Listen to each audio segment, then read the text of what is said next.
In the 13th century, an army rose from the windswept grasslands of Central Asia and shattered empires that had stood for centuries.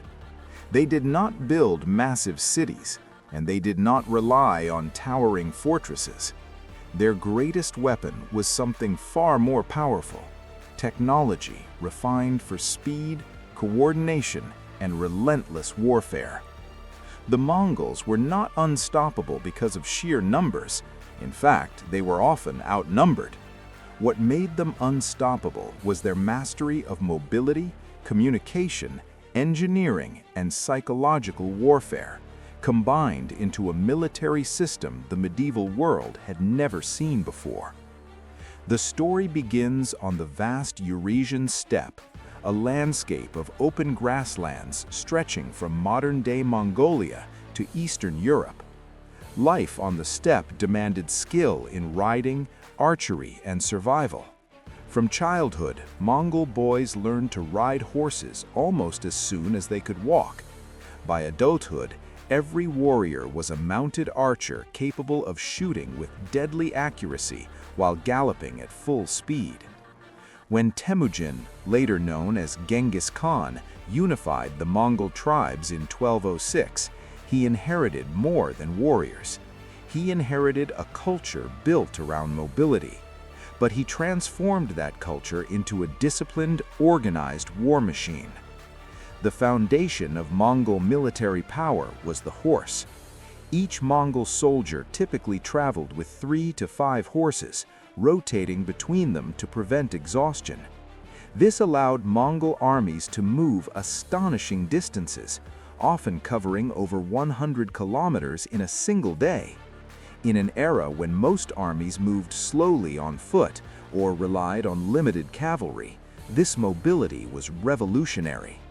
The Mongol horse itself was small but incredibly tough. It could survive harsh winters, graze on sparse grass, and endure long campaigns without heavy supply lines. Mongol warriors carried dried meat and fermented mare's milk, making them largely self-sufficient. Unlike other medieval armies that depended on large baggage trains, the Mongols could move light and strike fast. But mobility alone did not make them unstoppable. Their most feared weapon was the composite bow. Crafted from layers of wood, horn, and sinew glued together, the Mongol bow was compact yet extraordinarily powerful. It could shoot arrows with deadly force over long distances, even piercing armor. Because it was smaller than European longbows, it was perfect for use on horseback. Mongol archers did not simply charge into battle. They used complex tactics. Organization was another key innovation. Genghis Khan reorganized his army into a decimal system. Units were structured in groups of 10, 100, 1,000, and 10,000. This system, known as the Arban, Zun, Minghan, and Tumen, created clear chains of command.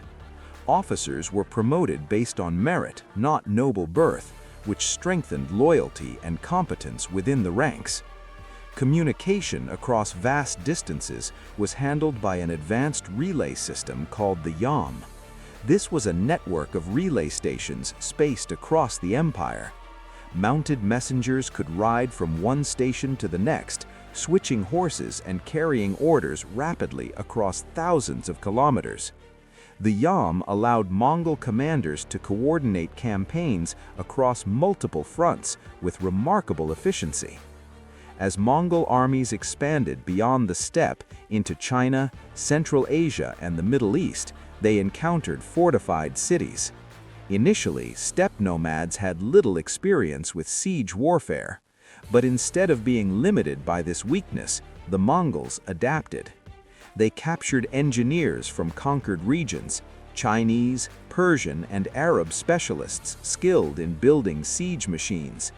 These engineers constructed trebuchets, catapults, and other advanced weapons capable of breaching city walls. The Mongols quickly integrated this knowledge into their military system. During the conquest of the Jin dynasty in northern China and later the Song dynasty, Mongol forces used gunpowder-based weapons that had been developed in China. These included explosive bombs and early forms of rockets. The Mongols did not invent gunpowder, but they were highly effective at spreading its military use across Eurasia. Their siege tactics were systematic. They would isolate a city, cut off supplies, and use artillery to weaken defenses. If a city resisted, the Mongols often carried out devastating massacres. Psychological strategy became one of the Mongols' most powerful tools.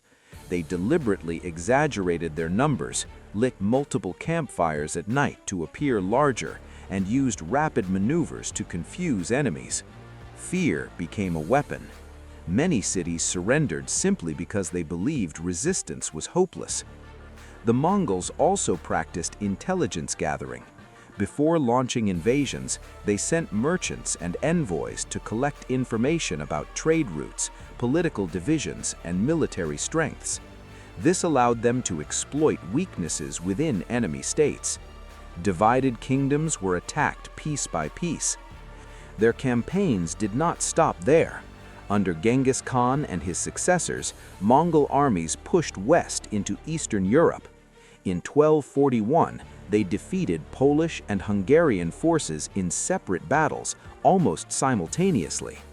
European armies, structured around heavy cavalry and feudal levies, were unprepared for Mongol mobility and coordinated tactics. What made these campaigns possible was not just military skill, but logistical innovation. The Mongols mapped routes carefully, planned seasonal movements, and maintained supply networks through local resources. They could divide their armies into multiple columns, each moving independently, yet converging at precise moments. Leadership also played a critical role. Genghis Khan established strict discipline. Loot was shared according to clear rules, reducing internal conflict. Soldiers who disobeyed orders faced severe punishment. This created unity within an army drawn from diverse tribes. After Genghis Khan's death in 1227, his successors continued to expand the empire. By the late 19th century, the Mongol Empire stretched from Korea to Hungary, becoming the largest contiguous land empire in history. But the technology that made them unstoppable was not limited to weapons and horses. It included administrative systems. The Mongols adopted writing systems to record laws and decrees. They supported trade across the Silk Road, ensuring safe passage for merchants. The Yam relay system facilitated communication not only for military purposes, but also for governance. Under Mongol rule, ideas and technologies traveled across Eurasia more freely than before. Over time, the military advantage of the Mongols diminished as other societies adopted similar tactics and technologies. Gunpowder weapons became more advanced. Fortifications improved. The era of mounted archers as dominant battlefield forces gradually faded. Yet the impact of Mongol military technology remains profound. They demonstrated that speed, organization, and communication could overcome larger, wealthier empires. They showed the power of integrating diverse technologies, from Chinese siege weapons to Persian engineering, into a unified system. The Mongols were unstoppable not because they invented entirely new technologies, but because they mastered and combined them in ways no one else had done.